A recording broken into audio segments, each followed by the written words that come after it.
Ide pokok adalah ide atau gagasan yang menjadi dasar pengembangan paragraf. Dengan kata lain, ide pokok adalah inti dari informasi yang kita peroleh dari paragraf tersebut. Ide pokok disebut juga gagasan pokok, gagasan utama, atau pikiran pokok. Jadi, pada saat kalian membaca bacaan, kalian harus menemukan ide pokok yang terdapat pada tiap-tiap paragraf. Satu paragraf memiliki satu ide pokok. Ide pokok ini terdapat dalam kalimat utama. Kalimat utama adalah kalimat yang di dalamnya terdapat ide pokok paragraf. Kalimat utama ini dijelaskan oleh kalimat-kalimat lain dalam paragraf tersebut, yang disebut dengan kalimat penjelas. Nama lain untuk kalimat utama adalah kalimat topik, sedangkan kalimat penjelas yaitu kalimat yang menjelaskan kalimat utama. 5 langkah menemukan ide pokok. 1. Baca seluruh paragraf dengan cermat. 2. Cermati kalimat pertama hingga akhir. 3. Baca kalimat demi kalimat sampai kamu menemukan ide pokok paragraf. Dalam satu paragraf, ide pokok biasanya terletak di awal, akhir, atau awal dan akhir paragraf. 4. Tandai ide pokok tiap paragraf. 5. Tandai info penting dalam tiap paragraf. Sekarang, amati contoh berikut.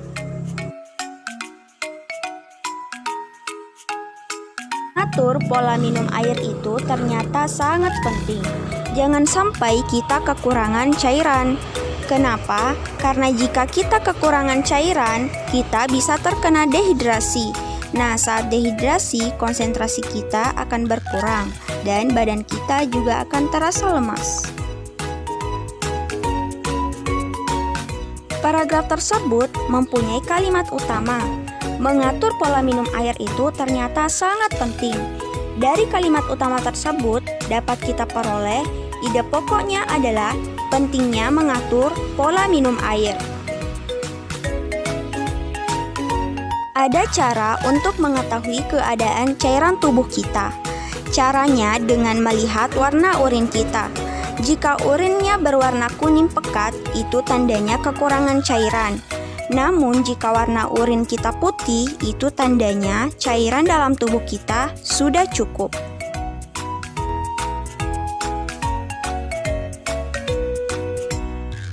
Paragraf tersebut mempunyai kalimat utama.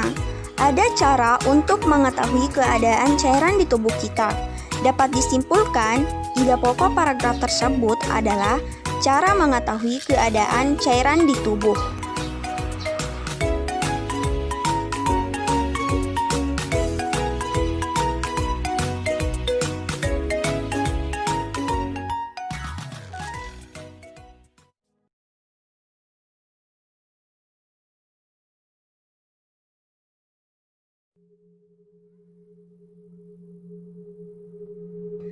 Perkembangbiakan generatif atau secara kawin dilakukan melalui proses penyerbukan dan pembuahan. Perkembangbiakan generatif adalah perkembangbiakan tumbuhan secara kawin. Proses perkembangbiakan generatif ini membutuhkan alat kelamin jantan yang disebut serbuk sari dan alat kelamin betina atau putik. Baik tumbuhan ataupun hewan dapat mengalami pembiakan secara generatif ini. Pembiakan secara generatif ditandai dengan adanya penyerbukan dan pembuahan. Penyerbukan adalah peristiwa jatuhnya serbuk sari ke kepala putik. Setelah proses penyerbukan, bulu serbuk sari menuju ruang bakal biji. Di ruang bakal biji terjadi pembuahan, yaitu peleburan serbuk sari dengan kepala putik. Hasil pembuahan dinamakan zigot. Zigot menjadi biji dan bakal buah. Bakal buah menjadi daging dan buah. Contoh tumbuhan yang berkembang biak secara generatif. Ada jambu, bunga kembang sepatu, kedelai, padi, rambutan, salak, mangga, jeruk, jagung, dan banyak contoh-contoh yang lainnya.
Pernahkah kamu mendengar istilah ASEAN? Apa yang kamu ketahui tentang ASEAN? ASEAN, Association of Southeast Asian Nations, berdiri pada 8 Agustus 1967 di Bangkok, Thailand. ASEAN adalah organisasi yang beranggotakan negara-negara di wilayah Asia Tenggara. Daftar anggota negara ASEAN: Indonesia, Malaysia, Singapura, Brunei Darussalam, Thailand, Laos, Myanmar, Vietnam, Kamboja, dan Filipina. Indonesia, letak geografis 6 derajat lintang utara sampai 11 derajat lintang selatan dan 95 derajat bujur timur sampai 141 derajat bujur timur yang beriklim tropis. Negara Indonesia dilewati oleh garis khatulistiwa dan merupakan negara kepulauan terbesar di dunia.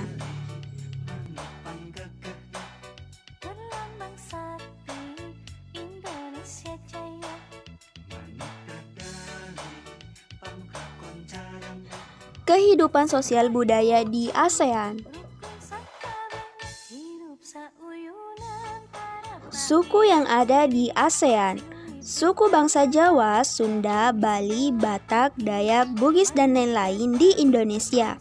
Suku bangsa Lao, Yao, dan Tai di Laos dan Thailand. Suku bangsa Semang dan Sakai di Malaysia. Suku bangsa Khmer di Kamboja. Suku bangsa Man, To, Hmong, dan Vietnam di Vietnam. Suku bangsa Cina, India, Melayu, dan Pakistan di Singapura. Ras yang ada di ASEAN: ras Negroid yang menempati semenanjung Melayu dan Filipina, ras Mongoloid yang menempati Indonesia, Malaysia, dan Filipina. Mata pencaharian penduduk di ASEAN: sebagian besar penduduk di kawasan Asia Tenggara bermata pencaharian sebagai petani, kecuali Singapura. Sebagian besar penduduk Singapura bekerja dalam bidang industri dan perdagangan. Sampai jumpa di pembelajaran selanjutnya.